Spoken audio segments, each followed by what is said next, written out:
take anything away from this, read the Magnolia Park series, read the Once Upon a Broken Heart series, and read Rachel Gilling's series. A really exciting video, so be prepared for that. I'll give you a little sneak peek. Bulb, genius alert. Hi guys, welcome back to my channel. This month I read 13 books. Hi guys, this is a new segment where I'm gonna call it coffee time because I think wrap-ups are very boring. So I wanted to add an element of non-boringness. I'm making a coffee. And I think this is what's gonna happen going forward. It's gonna be coffee time, but this is my second coffee of the day. It's about 1:40. It's about 1:40. This is a mocha pot. Right now we're making a brown sugar latte. So this is just brown sugar and then a cup of water, and then you dissolve it on the stove.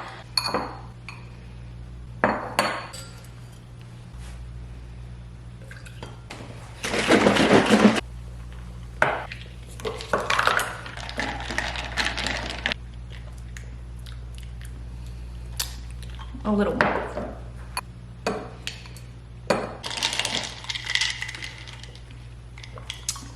Yep.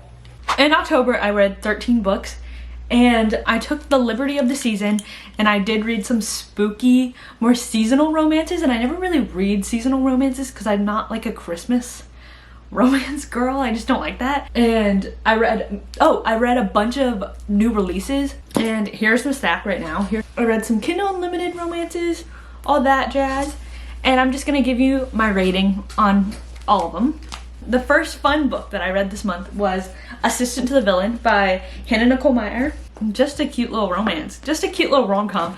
It had like a mystical like case we have to solve in this problem type of romance, so it's very reminiscent of like just a movie. But the characters, the villain, which is Tristan, and Evie, his assistant. So that's the premise. She becomes his assistant, and then someone's trying to kill him, and then she gets roped up, and then we figure out the case together. Nothing very strong, but also nothing very like bad about it. I didn't give it 5 stars. It was because of the predictability of the case, and I wasn't like obsessed with the case. It was just like a plot point, but I really like Tristan and Evie, so that's why I gave it such a high score. I would probably lower this down to 4.5, 4.25. Looking back, I was really hyped in the moment, but yeah, looking back, this is a 4.25. Next book I read was The Last Graduate by Naomi Novik. I gave this one a 2.75 stars. This is the second book in A Deadly Education. That series, the Scholarment series. I did not like this one. I didn't like this one as much as the first one. Let me just preface this. These books are boring. These books are boring. This is very character driven, not very plot driven. And so you either love the characters, you hate the characters, or you don't care about the characters. And at the first book, I really liked the characters. Second book, I really didn't care about the characters. And so I think the second book was longer than the first one. The first one was just like, it was good, but it wasn't like crazy. But I feel like the ending of this book made me want to read the third book, but I don't want to read the third book. I don't know if this makes any sense to anybody else, but I just don't want to read it right now, maybe ever. But I enjoyed my time when I was reading the first one. The second one felt like I was pushing through it, so that like kind of left a bad taste in my mouth. Okay. I have to put my phone down for this next book. Yeah, she did it. She did it. She finally did it. I hold the series in such a high regard. I don't know why. I think it stems from my angst fanfic days. This is what I love. I love Magnolia BJ, and I kind of called the like ending, the last 50 pages I kind of called, because like I said in one of my vlogs, I talked about it, we were at an all-time low, and I was like, how do we get lower from here? Light bulb, genius alert. I called it, but I didn't call the character, I just called like what was gonna happen. So I didn't know what was exactly gonna happen, but I kind of called like the thought process, so that's what I did. And I found out that Into the Dark is their last book, and I still haven't read Daisy Hates and the Great Undoing. So yeah, we're going strong. This one's 5 stars. 5-star alert, 5-star alert. I think I cried less in this one than I did in the first Magnolia Parks. And I don't know why I didn't really cry at the end. Like, I knew what was happening, but like I was just so caught off guard that I was like, what just happened?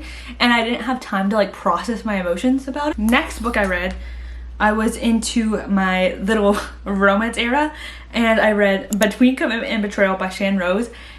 This one's a 3-star. It's very billionaire romance. It's a fake marriage. They were like kind of enemies and then heavy lovers.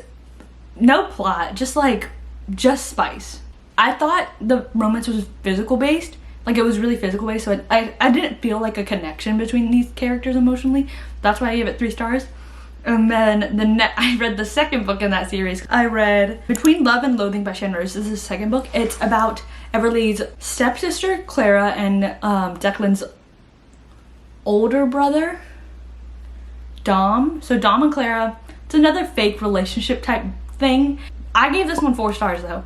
I liked it better. I think they had more of a connection. I felt like this book was also longer, so I feel like that she had time to like write this connection into it, and it was physical based, but it wasn't like as physical based as the other one, and you could tell like they like learned to care about each other. But yeah, just another rich romance.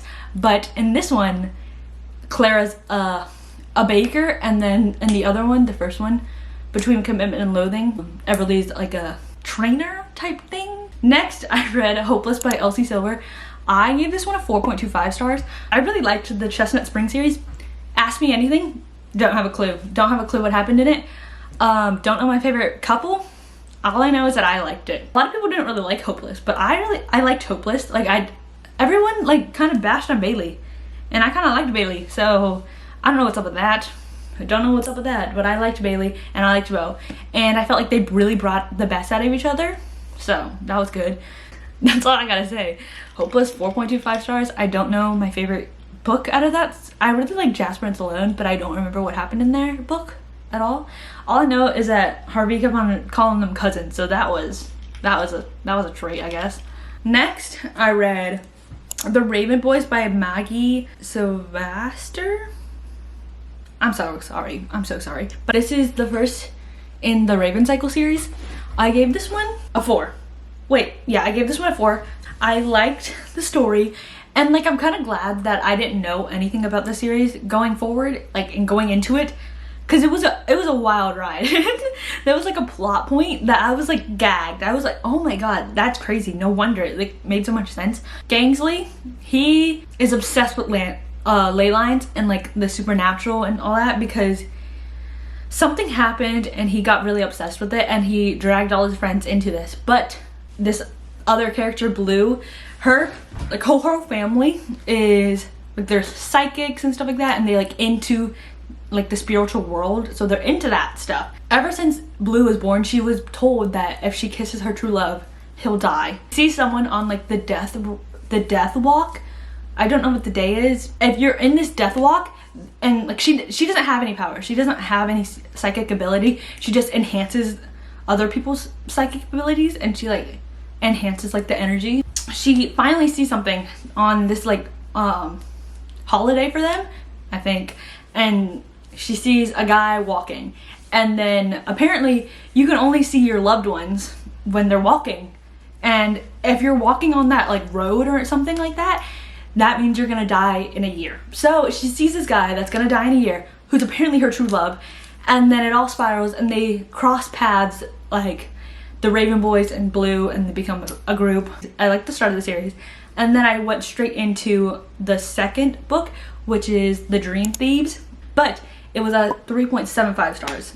I didn't like it as much. I felt very lost, and there's always like a random POV in these books that no one cares. I don't care about them, but I just don't care about that, and I like to get on with it, and I like to get into the main characters. Sorry, not sorry. I gave this one a 3.75 because of that, and I was just like sick and tired. And then like I felt like there were so many different plots between characters in this book that I felt like it wasn't cohesive, and then at the end it was cohesive, but I was like like while reading it, I was like, how do these correlate to each other? So I was like really thrown off by that, so that's why I gave it 3.75 stars. But I will continue on with the series because everyone loves it and I want to know what happens in the third and fourth one. So it's just a matter of time before I get into that one. Next, I read The Ex-Hex by Erin Sterling. This was after I read The Dream Thieves, but I felt like I read The Dream Thieves and it took me like 4 or 5 days, maybe 3 or 4, maybe I'm exaggerating. It took me a good amount of time, so I felt like I just wanted to turn my brain off and read a cute little rom-com. And in this story, I gave this one a 4 stars.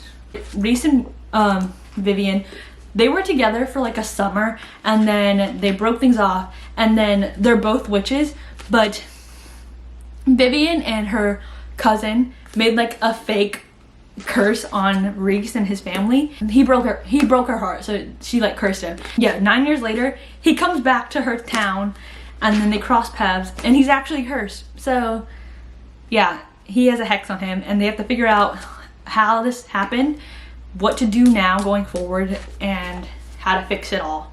So yeah, it was a cute little witchy romance, and this is the first witchy romance that I've read. And it was enjoyable. I liked the time I had. And yeah. Next, I read The Night Circus by Erin Morgenstern. 2 Erins in a row, but I loved it. I loved it. It was like so confusing, but it was so immersive. I was so immersed in the story and I was really caring about these characters and I wanted to know what happened. And so their circus, it's a traveling circus. No one knows where the circus is going to be next, how the circus gets anywhere, or like why it's only available at night. And it has like a bunch of magic in it, like magical like themes in it, so it's really fun. So this traveling circus is traveling for a reason, and because this circus is like a competition between 2 characters, which are Celia and Marco. Like they've been raised up knowing that they're going to be in a competition but not knowing who their opponent is, and they just have to like get ready for the competition. And we see that play out here, and we see like other characters, and like it was just really good. It was really fun, magical time. I felt like I was very immersed and I was like, yeah, this is nice. Yeah, 4.5 stars. Next, I read another new release. I actually read 3 new releases I didn't even know. I read A Curse for True Love by Stephanie Garber. This is the 3rd book in a Once Upon a Broken Heart series. It follows Evangeline and Jax. I don't know, if you don't know this, you're never, like, I don't understand. Like, I don't know what you're doing here. I have this, the Barnes & Noble exclusive. Look how pretty it is. Okay, besides the point. This was one of my most anticipated releases because I've read the first 2 the start of this year. So in January I read the first 2, and then I was gagged by the second one. The second one like held me by my throat and almost killed me.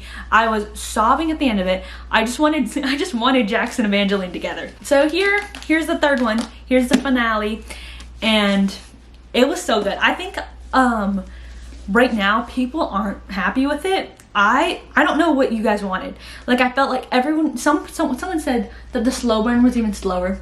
I don't care. We got my outcome, and depends on how we got there. I didn't care. I did not like an extra POV being added, but I felt like it was necessary, and I felt like it wasn't choppy, and it felt like you got to see the motivations behind these characters, and I'm glad that it was added, because the end of the 2nd book, it just came out of left field. Like you're just like, whoa, what the heck? And I felt like his POV was needed in the story, but I'm glad we got another side of the story, because before then, the first 2 books were only in Evangeline's POV, and sorry, she's a little clueless. She's a bit of a clueless girl, and I felt like if we wanted to see the whole story play out, I'm glad we got additional POVs. Get over it. You don't have to like it, but I don't know what, I think it wrapped up the series perfectly, and I couldn't ask for a better ending. I can't even think of a better ending. I think she executed it perfectly in the way that she wanted to tell the story. So yeah, I loved it. I love the series, and I want to reread it so badly. So next I read Two Twisted Crowns by Rachel Gilling. I read the first one in July, and I knew that the second one was coming. It's a completed duology. It's like more of like a gothic romance, which is really nice, and it felt like the show Over the Garden Wall, so it's perfect around this time, and I'm so glad that the second one came out this time. and I really liked it. I wished, one thing that I did really wish for was like kind of like a recap, because it felt like, since I know I just have a bad memory, and maybe it's on me for not remembering the book, but I think I gave the first one a 5 stars, and then this one I gave it a 4.5 stars, and I just wished there was like kind of like a recap in the story.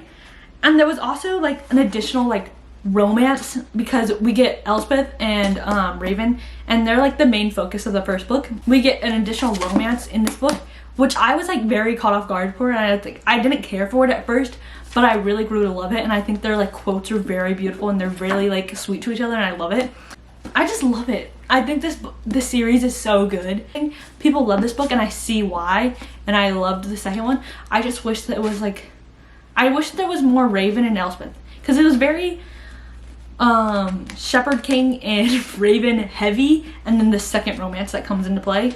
But yeah, I felt like Elspeth was kind of like a secondary character in her own story, but that's whatever. It's whatever. It's just my feelings. The last book that I read this month was The Very Secret Society of Irregular Witches, and this is by Sangra Mandana. I loved it. It's basically a witch story. It's another witch story, and I felt like I had to read this by Halloween and had to finish it this month, or else I would never get to it. And I think it does deserve the hype it gets. It's like there was like a romance subplot. This is very like family oriented, and like it's just seeing how Mika fits into this new dynamic that she's thrown into. And I really liked the dynamic, and I loved the family aspect. This had kids in the picture. I think the romance was really sweet. I think they were really cute together. It was like kind of a slow burn. It was actually very slow burnish. But when it happened, you could tell that they cared about each other. So I think that was like better than just like jumping into it, especially when there's kids in the equation. So I really like this. I gave this one a 4.25 stars, I think, or 4. I gave this a 4 stars. That's all the books that I read this month. I hope you guys enjoyed. I had a great reading month. I didn't think I was gonna read this much this month, because I felt like I had a lot of assignments due, but I felt like because I did the work, I rewarded myself with reading, and so that's how this happened. I don't have a TBR for next month. I like mood reading. Thank you guys so much for watching. I hope you guys enjoy, and I'll see you guys in my next video, which is a really exciting video, so be prepared for that. I'm really excited. I'm reading the books right now, so I'll give you a little sneak peek. I'm reading Morningstar right now by Pierce Brown. I'm gonna read The Assassin's Blade by Sarah J. Maas, and then I'm gonna read Daisy Hates The Great Undoing. So see if you can guess what the video is. It's pretty self-explanatory, but I'm really excited for it, and I'm putting in the work right now. And in the meantime, have fun, watch this wrap up. I love you guys. If you're getting anything away from this, read the Magnolia Park series, read the Once Upon a Broken Heart series, and read Rachel Gilling's series, Duology. So I hope you guys had a fun time, and I'll see you guys in my next video. Bye. Now I have to put all the books away.